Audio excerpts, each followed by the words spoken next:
Fernando Diniz não gostou. O clima é quente no Vasco da Gama após o empate sofrido em São Januário ontem de forma vergonhosa pelo Campeonato Brasileiro. O técnico falou na entrevista coletiva e é claro, aqui nesse Acorda Vascão eu vou trazer tudo a você. Além disso, tem também novidades com relação a Pablo Verratti, muito criticado, situação tensa no Campeonato Brasileiro e muito mais aqui nesse vídeo, que chega na sua manhã de segunda-feira, início desta semana, bastante, é claro, agitado, movimentado, cheio das últimas informações e novidades sobre o nosso Cruz Maltino. Mas é claro, antes de começar aqui o vídeo, antes de deixar todos vocês muito bem informados sobre o nosso Vascão, como sempre faço aqui no canal do Gigante Vasco, quero dar as boas-vindas a todos vocês que estão chegando aqui pela primeira vez. Para quem ainda não me conhece, muito prazer, eu sou o Lucas, você está no canal do Gigante Vasco e esse daqui é o canal do torcedor vascaíno. Para você aí que não sabe, eu tô aqui todos os dias, 3 vezes por dia com a Acorda Vascão, que chega sempre às 7 horas da manhã em ponto. Fala Gigante, que é o segundo vídeo do canal, chegando sempre pela parte da tarde. E o Boa Noite Gigante, o terceiro e último vídeo do canal do Gigante Vasco, chegando pela parte da noite para fechar o seu dia com chave de ouro e as últimas informações do nosso Vascão. Então é claro, você que está aí do outro lado e ainda não é um inscrito, não perca tempo, venha correndo aqui embaixo, onde tem essa palavrinha inscreva-se, clique nela e já venha fazer parte da nossa família. O Lucas, conto muito mesmo com você mesmo diante desse momento tão negativo, né, do nosso Vascão. Show? Vambora então, sem muita enrolação, falar logo do nosso Vasco da Gama. Quero começar aqui primeiramente com você, este Acorda Vascão, falando sobre o que aconteceu ontem em São Januário, né? É difícil de entender e mais difícil ainda de explicar, pois o Vasco, jogando dentro da sua casa, dentro do seu caldeirão, empatou. Entretanto, para mim foi uma derrota, né? O Vasco ontem saiu derrotado de São Januário. O jogo terminou 2-2, com o Vasco tendo 64% da posse, enquanto o Ceará 36%. O Vasco chutando 17 vezes ao gol do Ceará, enquanto o Ceará apenas 12%.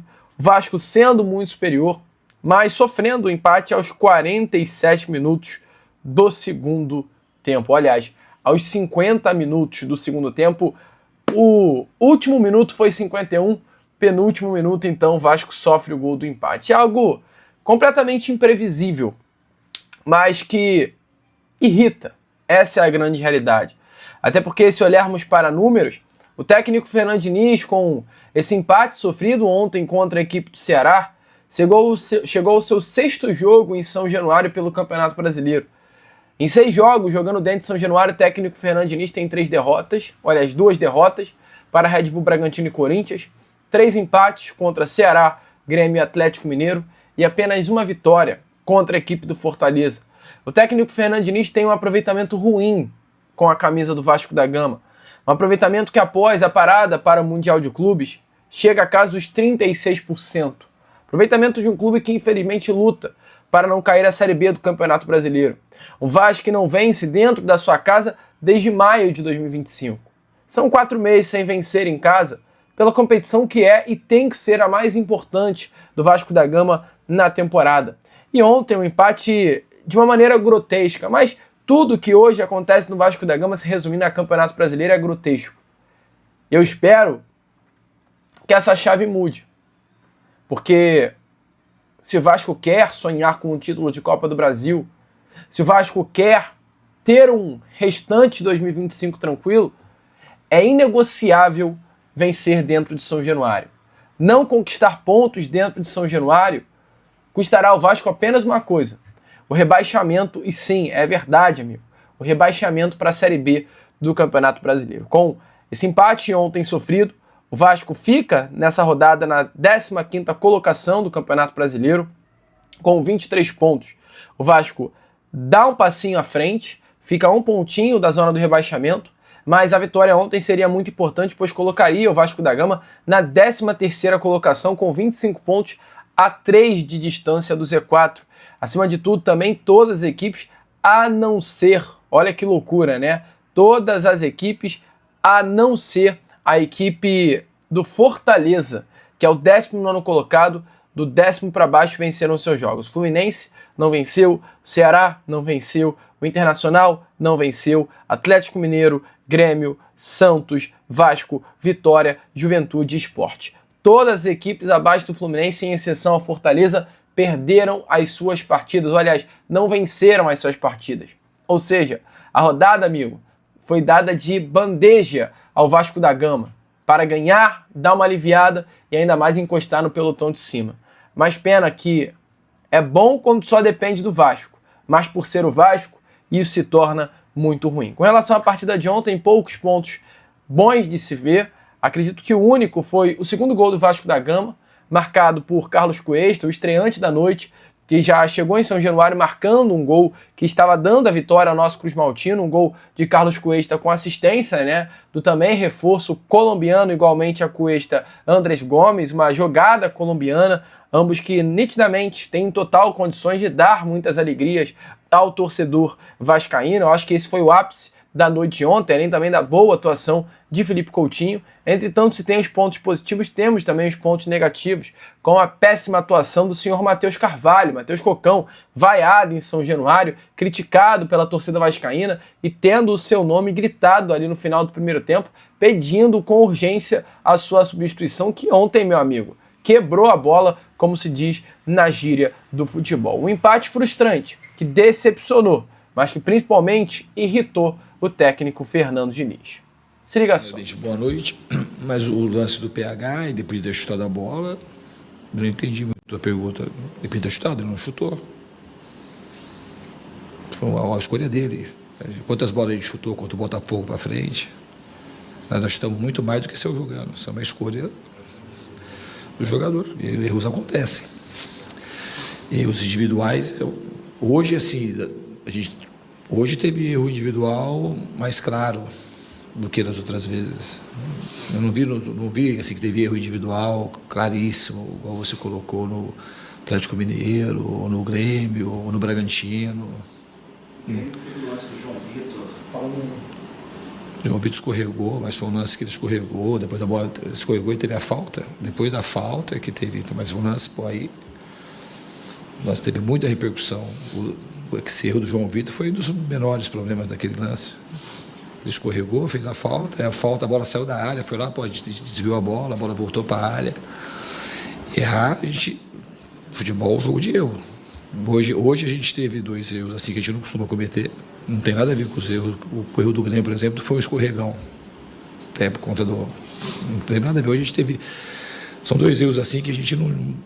Eu acho que a gente nem tinha cometido erros assim parecidos e tivesse tomado o gol.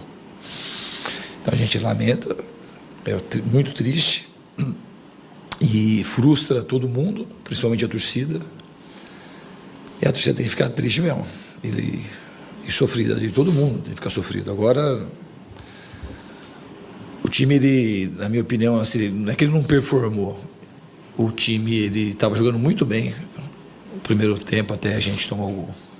A gente estava em cima do Ceará, estava com a marcação encaixada, o Ceará estava produzindo pouco. Depois que a gente tomou o gol, a gente deu uma desestabilizada, desorganizou um pouco. No segundo tempo, também, a gente melhorou um pouco na volta do segundo tempo, depois desorganizou de novo. Mas a gente... E o Ceará é um bom time. Não, se você pegar os resultados do Ceará, quase todos os jogos vai empate, ou eles perdem ou ganham por placar mínimo.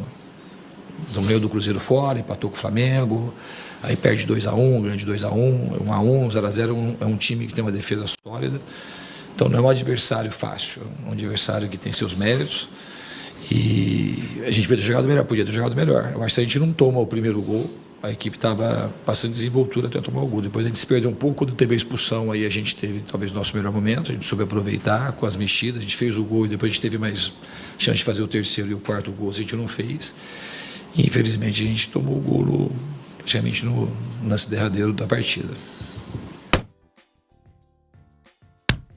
Amigo torcedor vascaíno, o Diniz não ficou nada feliz, nada contente, né, com esse empate. Entretanto, a grande pergunta, eu acho que após o mau resultado do Vasco o Vasco tirou de campo ontem jogadores como Lucas Freitas, Matheus Carvalho, Calma Barros, Nuno Moreira, Coutinho. Nuno e Coutinho, 2 jogadores que saíram por cansaço. A pergunta que eu faço é, por que o Verratti ficou até o final?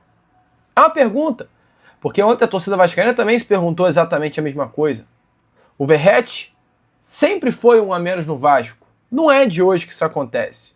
O Verratti nunca foi um jogador de entregar tabelas, profundidade, velocidade. Mas o grande diferencial do atacante argentino era, ele entregava gols.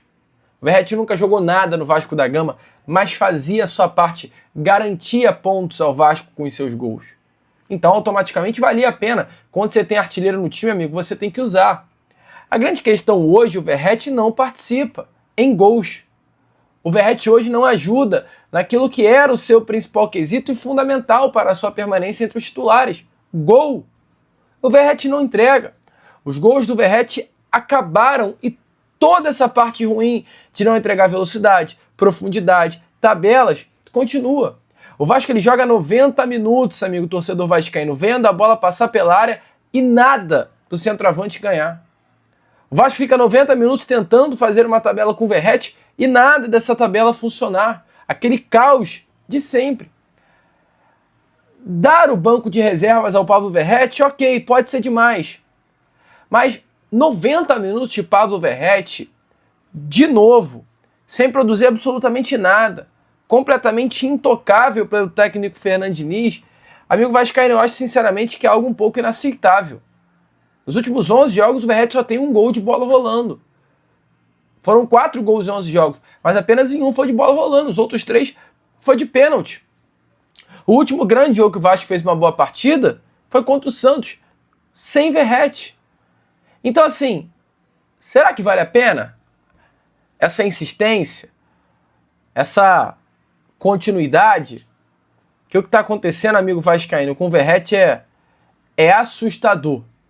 Um jogador que era incontestável pela torcida vascaína, nesse momento é um atleta que está fazendo hora extra no time titular, mas acima de tudo está fazendo hora extra durante 90 minutos em todos os jogos do Vasco da Gama. Mas deixe a sua opinião aí nos comentários. Mais uma noite de Pablo Verratti criticado pelo torcedor vascaíno. Bom, amigo, eu fico por aqui. Esse foi o nosso Acorda Vascão, primeiro vídeo apenas dessa segunda-feira. E já já eu tô de volta para trazer ainda mais novidades e informações a todos vocês. Vamos que vamos, curta, compartilhe, se inscreva, ajude aí o nosso crescimento. E como eu sempre falo aqui no canal do Gigante Vasco, é claro, saudações vascaínas.